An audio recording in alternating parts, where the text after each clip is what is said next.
कई लोग क्या होते हैं, माइंड को स्ट्रांग बना देते हैं। कैसे? कि मैं किसी से इमोशनल बॉन्ड्स नहीं रखूंगा या रखूंगी, मैं सख्त हूँ, मैं मजबूत हूँ। ये एक मजबूत माइंड या मजबूत दिल का साइन नहीं होता।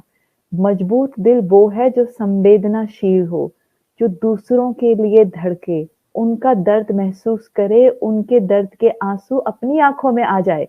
वो है एक मजबूत दिल। और एक मजबूत दिमाग वो होता है जो ये अवेयर रहे कि ये दर्द महसूस करने वाला मैं नहीं हूं, जो इस दर्द को देख रहा है मैं वो साक्षी हूं। और जब हम ऐसी स्थिति में आते हैं तो उस दर्द से कैसे निकला जाए, हमें साफ रास्ता दिखाई देता है, अपने लिए भी और औरों के लिए भी। तो मेरे मायने में, हो सकता है मैं गलत हूं, मेरे मायने में एक मजबूत दिल और मजबूत दिमाग की परिभाषा शायद और लोगों से अलग होगी। कुछ लोग मजबूती का जो मायना बनाते हैं, मैं बहुत सख्त हूं, मैं कभी रोता नहीं हूं, मैं बहुत सख्त हूं, मैं किसी को भी मुड़ के नहीं देखता, जिसने मेरे साथ बुरा किया आज तक नहीं मुड़ के देखा। वो कायरता है। आई एम सॉरी, वो मजबूती नहीं है। जब तक हम किसी को फॉरगिव नहीं कर सकते, अपने आप को फॉरगिव नहीं कर सकते, तो कहाँ की मजबूती। तो ये अब साइंस से पता लगा रही है कि साइकोलॉजिकल प्रॉब्लम्स भी हमारी बॉडी में हैवॉक क्रिएट करती है। तो चलिए, बात कहीं से कहीं निकल जाएगी, लेकिन हमें समझना पड़ेगा कि बॉडी माइंड का एक बहुत स्ट्रॉन्ग कनेक्शन है। तो चलिए, एक चीज। दूसरी चीज, आप कॉपर के बर्तनों में, अगर घर में आपके कॉपर पाइप्स हैं तो ऐसे घर, अगर रेंटल घर है तो घर चेंज कर दीजिए। और अगर आपके अपने घर में है, चाहे कितने भी पैसे यूज हों, वो कॉपर पाइप को आप बदल दीजिए, कॉपर की पाइप मत रखिए। और जो इंडियन ओरिजिन के लोग कॉपर के बर्तन में रात को पानी भर के रखते हैं और उसे पीते हैं, एकदम बंद कर दीजिए। कि रिसर्च ने पाया है कि जो लोग कॉपर वाले घरों में रहते हैं, जिनकी पाइप्स में कॉपर होता है, उनको अल्जाइमर्स ज्यादा होता है। और ये कॉपर उनके प्लैक्स में एक्चुअली पाया गया है। तो मैंने थोड़ा डाइग्रेस किया ये, पर मेरे को लगा ये बताना बहुत जरूरी है कि अल्जाइमर्स और उनके प्लैक्स से हम कैसे बच सकते हैं। और दूसरा, क्योंकि आप मीट और एग डिराइव्ड प्रोटीन नहीं खा रहे। हमें मालूम है कि मीट और एग डिराइव्ड प्रोटीन और हीम आयरन से, और lower intake of saturated fat जो है, उसके कारण हमारा डायबिटीज बेटर होता है। अच्छा, यहाँ मैं आपकी अटेंशन लेना चाहूंगी हीम आयरन की तरफ। ये जो हीम आयरन होता है, ये एक्स्ट्रा आयरन होता है एनिमल के फ्लैश के अंदर। और ये हमें प्रॉब्लम क्रिएट करता है। क्यों? क्योंकि जो ये दो चीजें, हीम आयरन और ये सैचुरेटेड फैट, जो एनिमल प्रोटीन के अंदर होता है, ये कारण है अल्जाइमर्स का। क्योंकि अल्जाइमर्स में हमने पाया है कि जब अल्जाइमर्स में, या भूलने वाली बीमारी, माइक्रो इन्फार्क्ट डिमेंशिया या एज ऑनसेट डिमेंशिया, ये जस्ट फैंसी मेडिकल टर्म्स हैं, एक ही चीज है, उसके स्पेक्ट्रम के अलग अलग हिस्से हैं। कि उम्र के साथ जो भूलने की बीमारी होती है, और जो बढ़ते बढ़ते एंड में एकदम विराल रूप ले लेती है, विकट रूप, जिसको अल्जाइमर्स कहते हैं, उसमें होता क्या है, जो हमारी आर्टरीज हैं ब्रेन को सप्लाई करने वाली, वो समय के साथ साथ धीरे धीरे वो नैरो होती जाती हैं। जैसे जैसे वो सिकुड़ती हैं, हमें स्ट्रोक के चांसेस हो जाते हैं। और वो सिकुड़ती क्यों है? क्योंकि उन आर्टरीज के अंदर जंक इकट्ठा होता है। और कौन सा जंक इकट्ठा होता है? यही सैचुरेटेड फैट वाला जंक, खराब वाला कोलेस्ट्रॉल, ये जमा होता है। तो जब ये आर्टरीज में जमा हो जाता है तो हमें होता है स्ट्रोक। लेकिन अगर ये और भी महीन आर्टरीज में जमा हो, कौन सी आर्टरीज? जो ब्रेन के जो सेल्स हैं, उनकी जो वॉल है, न्यूरॉन्स, न्यूरॉन्स की जो वॉल है, उनको सप्लाई करने वाली आर्टरीज में जब ये जमा होता है तो बनते हैं प्लैक्स। और ये अकेला नहीं जमा होता, ये सैचुरेटेड फैट, ये सैचुरेटेड फैट के साथ मिलती हैं हैवी मेटल्स, जिनमें कौन सी दो चीज मेन पाई गई हैं? आयरन और छोटी मात्रा में कॉपर और एल्यूमिनियम। तो जब ये हैवी मेटल्स प्लैक बनाते हैं ब्रेन में, तो बनती है अल्जाइमर्स। पहले होता है भूलने की बीमारी, एडल्ट ऑनसेट डिमेंशिया, जो माइक्रो इन्फार्क्ट, थोड़े थोड़े सेल एकदम मर जाते हैं, जो सेल नहीं मरते उनमें प्लैक्स बन जाते हैं। मरे हुए ब्रेन सेल्स और प्लैक, इन दोनों के कॉम्बिनेशन से बनता है बुढ़ापे में भूलने वाली बीमारी। साइंस ने उसको प्रूव किया है कि ऐसा नहीं है। ये बहुत बहुत ज्यादा मायने रखता है कि वो कैलोरी किस तरह के खाने से आई, क्योंकि उस कैलोरी को हमारी बॉडी कैसे यूज करेगी, किन पाथवे से उसको मेटाबोलाइज किया जाएगा, मेटाबोलाइज होने के बाद वो कैलोरी हमारी बॉडी में अगर एक्सेस में है तो वो स्टोर किस फॉर्म में होगी, क्या वो कैलोरी हमारी बॉडी में स्टोर होगी या उसको इमीडिएटली बर्न किया जाएगा, वो भी डिपेंड करता है वो कैलोरी कहाँ से आई। और फिर वो कैलोरी हमारी बॉडी में आई तो अपने साथ और क्या क्या लेके आई, ये भी डिपेंड करता है। तो इन सब बातों पे हम आज चर्चा करेंगे। सिंपल भाषा में कहूँ तो भारतीय भाषा में दाल, रोटी, सब्जी, फ्रूट, ये चीजें आपको खानी है। और दूसरी बात, उनको ये नहीं कहा गया कि आप एक्सरसाइज कीजिए, क्योंकि अगर आप एक्सरसाइज बढ़ा देते हैं तो वैसे ही आपका वेट लॉस होना चाहिए। तीसरी बात, उनको ये नहीं कहा गया कि खाने की मात्रा कम कर दीजिए। और दूसरा, क्योंकि आप मीट और एग डिराइव्ड प्रोटीन नहीं खा रहे। हमें मालूम है कि मीट और एग डिराइव्ड प्रोटीन और हीम आयरन से और lower intake of saturated fat जो है उसके कारण हमारा डायबिटीज बेटर होता है। अच्छा, यहाँ मैं आपकी अटेंशन लेना चाहूंगी हीम आयरन की तरफ। ये जो हीम आयरन होता है ये एक्स्ट्रा आयरन होता है एनिमल के फ्लैश के अंदर, और ये हमें प्रॉब्लम क्रिएट करता है। क्यों? क्योंकि जो ये दो चीजें, हीम आयरन और ये सैचुरेटेड फैट जो एनिमल प्रोटीन के अंदर होता है, ये कारण है एल्जाइमर्स का। क्योंकि एल्जाइमर्स में हमने पाया है कि जब एल्जाइमर्स में या भूलने वाली बीमारी, माइक्रो इन्फार्क्ट डिमेंशिया या एज ऑनसेट डिमेंशिया, ये जस्ट फैंसी मेडिकल टर्म्स हैं, एक ही चीज है, उसके स्पेक्ट्रम के अलग अलग हिस्से हैं। कि उम्र के साथ जो भूलने की बीमारी होती है और जो बढ़ते बढ़ते एंड में एकदम विराल रूप ले लेती है, विकट रूप जिसको एल्जाइमर्स कहते हैं, उसमें होता क्या है, जो हमारी आर्टरीज हैं ब्रेन को सप्लाई करने वाली, वो समय के साथ साथ धीरे धीरे वो नैरो होती जाती हैं। जैसे जैसे वो सिकुड़ती हैं हमें स्ट्रोक के चांसेस हो जाते हैं। और वो सिकुड़ती क्यों है? क्योंकि उन आर्टरीज के अंदर जंक इकट्ठा होता है। और कौन सा जंक इकट्ठा होता है?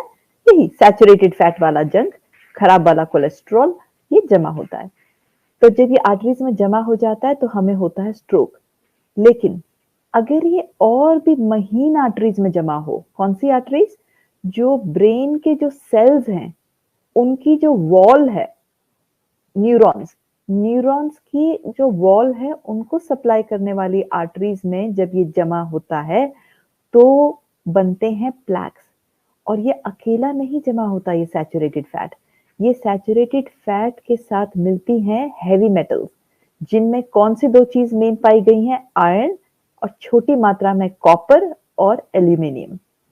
तो जब ये हैवी मेटल्स प्लैक बनाते हैं ब्रेन में तो बनती है एल्जाइमर्स। पहले होता है भूलने की बीमारी, एडल्ट ऑनसेट डिमेंशिया, जो माइक्रो इन्फार्क्ट, थोड़े थोड़े सेल एकदम मर जाते हैं, जो सेल नहीं मरते उनमें प्लैक्स बन जाते हैं। मरे हुए ब्रेन सेल्स और प्लैक, इन दोनों के कॉम्बिनेशन से बनता है बुढ़ापे में भूलने वाली बीमारी। अब आप कहेंगे वो जो प्लैक है उसमें सैचुरेटेड फैट तो मुझे समझ आया, लेकिन ये आयरन और कॉपर ये कहां से आया? तो दो जगह से आता है। एक, जब हम मल्टीविटामिन लेते हैं उसमें आयरन होता है, वो एक्सेसिव आयरन हमें नहीं चाहिए, किसी को भी वो एक्सेसिव आयरन मल्टीविटामिन नहीं चाहिए, अनलेस आपके हीमोग्लोबिन कम है और डॉक्टर ने टेस्ट करके बताया कि उस हीमोग्लोबिन के कम होने का कारण क्या है, तो उससे बनती है वो एक्सेसिव, तो ही आप आयरन लीजिए। अपने आप से मल्टीविटामिन में आयरन लेना बेहद हानिकारक है, एक चीज। दूसरी चीज, अगर हमारे घर में फ्राइंग पैन हैं जिसमें हम कुकिंग कर रहे हैं आयरन फ्राइंग पैन में, वो मत यूज कीजिए। मुझे मालूम है स्पेशली इंडिया में और अमेरिका वगैरह विदेशों में भी कैस्ट आयरन को बहुत अच्छा माना जाता है, रिसर्च के द्वारा ये सरासर गलत है, प्लीज मत यूज कीजिए। एक चीज। दूसरी चीज, आप कॉपर के बर्तनों में, अगर घर में आपके कॉपर पाइप्स हैं तो ऐसे घर, अगर रेंटल घर है तो घर चेंज कर दीजिए, और अगर आपके अपने घर में है, चाहे कितने भी पैसे यूज हों, वो कॉपर पाइप को आप बदल दीजिए, कॉपर की पाइप मत रखिए।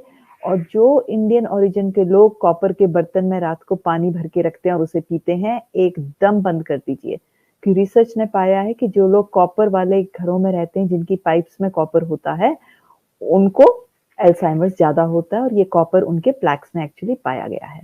तो मैंने थोड़ा डाइग्रेस किया ये, पर मेरे को लगा ये बताना बहुत जरूरी है कि अल्जाइमर्स और उनके प्लैक्स से हम कैसे बच सकते हैं।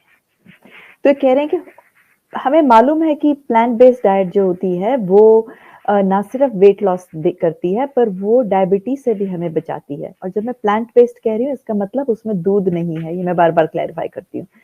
तो कहते हैं कि इसके कारण क्या हो सकते हैं। हो सकता है कि हम लो फूड चेन के बहुत लोअर उसमें खाना खा रहे हैं। फूड चेन मतलब धरती ने जैसा खाना बनाया, हम उस मात्रा वैसा उससे क्लोजेस्ट पॉसिबल फॉलो कर रहे हैं। जैसे कि हमने एक रोटी खाई गेहूं की, अब गेहूं की रोटी खाने के लिए हमें मुट्ठी भर गेहूं से हम रोटी बना सकते हैं, लेकिन अगर हमें मुट्ठी भर मीट खाना है, तो उस मुट्ठी भर मीट बनाने के लिए उस गाय, भैंस, बकरी को कम से कम आधा कट्टा गेहूं खाना पड़ेगा। तो आप सोचिए मुट्ठी भर गेहूं गेहूं में कितने केमिकल टॉक्सिन्स, इंसेक्टिसाइड, पेस्टिसाइड्स होती हैं, और कितनी होंगी आधा कट्टा या एक कट्टा गेहूं में। तो आप कोई कंपैरिजन ही नहीं है। तो आप जब इतना आधा कट्टा, एक कट्टा गेहूं खा रहे हैं, तो उसमें जितने केमिकल्स होंगे उतने तो आप रोटी खा के कभी पूरे कर ही नहीं सकते ना।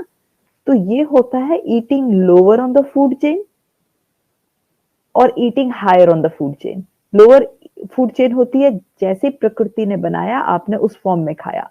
तो चाहे आप ऑर्गेनिक नहीं भी खा रहे हैं, तो भी मन में ये यकीन रखिए, विश्वास रखिए कि आप कम से कम केमिकल्स और टॉक्सिन्स खा रहे हैं। लेकिन अगर कोई मीट, अंडा, मच्छी खा रहा है, तो वो क्या कर रहा है कि वो जो गेहूं या जो भी चावल या अनाज था, उसको फिर किसी और चीज ने खाया, फिर उससे किसी और चीज ने खाया। ऐसे करते करते जब हम अप द फूड चेन खा रहे हैं, तो वो सारे के सारे पोल्यूटेंट्स जो हैं वो अप द फूड चेन में कॉन्सेंट्रेट होते जा रहे हैं। तो ये है उसकी साइंस। तो कंपेयर टू वेजिटेरियंस, मीट वाले कई सौ गुना, परसेंट नहीं, कई सौ टाइम्स केमिकल्स, टॉक्सिन्स, इंसेक्टिसाइड्स और पेस्टिसाइड्स खा रहे हैं। ये तो एकदम कॉमन सेंस की बात है। वो जो हम डाइट फॉलो कर रहे हैं, वीगन डाइट, अगर हम वीगन डाइट फॉलो करेंगे तो कोई सरप्राइज नहीं है कि हम अच्छे वाले बैक्टीरिया को खाना दे रहे हैं, क्योंकि अच्छे वाले बैक्टीरिया का खाना सिर्फ और सिर्फ high fibre plant based diet है। कह रहे हैं वो गट फ्लोरा जो अच्छा वाला खाना खा के बढ़ जाते हैं, वो इतने लेवल्स पे काम करते हैं कि आप सोच भी नहीं सकते। वो ना सिर्फ आपका वेट हेल्दी रखेंगे, बट साथ साथ के अंदर वो डायबिटीज भी निकाल देंगे, पूरी बॉडी में इन्फ्लेमेशन निकाल देंगे। और जैसा कि हम बार बार बात करते हैं, बॉडी में इन्फ्लेमेशन के कारण ही होती है हार्ट डिजीज, कैंसर, स्ट्रोक, तमाम तरह की चीजें उसके कारण होती है। तो कहते हैं इस डाइट से आपको वो सारे भी फायदे होंगे। फायदा हो हाइपरटेंशन में, हाई ब्लड प्रेशर के अंदर, और कॉन्स्टिपेशन में, और आपके बच्चों में और एनर्जी लेवल ज्यादा आए, कंसंट्रेशन बने, फोकस बने, तो इस डाइट से तमाम फैमिली का फायदा होगा। तो कई लोग क्या होते हैं, माइंड को स्ट्रांग बना देते हैं। कैसे? कि मैं किसी से इमोशनल बॉन्ड्स नहीं रखूंगा या रखूंगी, मैं सख्त हूं, मैं मजबूत हूं। ये एक मजबूत माइंड या मजबूत दिल का साइन नहीं होता। मजबूत दिल वो है जो संवेदनाशील हो, जो दूसरों के लिए धड़के, उनका दर्द महसूस करे, उनके दर्द के आंसू अपनी आंखों में आ जाए। वो है एक मजबूत दिल। और एक मजबूत दिमाग वो होता है जो ये अवेयर रहे कि ये दर्द महसूस करने वाला मैं नहीं हूं, जो इस दर्द को देख रहा है, मैं वो साक्षी हूं। और जब हम ऐसी स्थिति में आते हैं तो उस दर्द से कैसे निकला जाए, हमें साफ रास्ता दिखाई देता है, अपने लिए भी और औरों के लिए भी।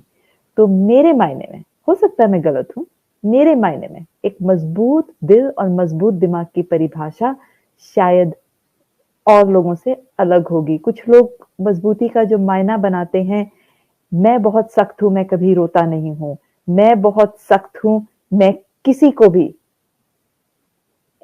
मुड़ के नहीं देखता जिसने मेरे साथ बुरा किया, आज तक नहीं मुड़ के देखा। वो कायरता है। आई एम सॉरी, वो मजबूती नहीं है। जब तक हम किसी को फॉरगिव नहीं कर सकते, अपने आप को फॉरगिव नहीं कर सकते, तो कहाँ की मजबूती?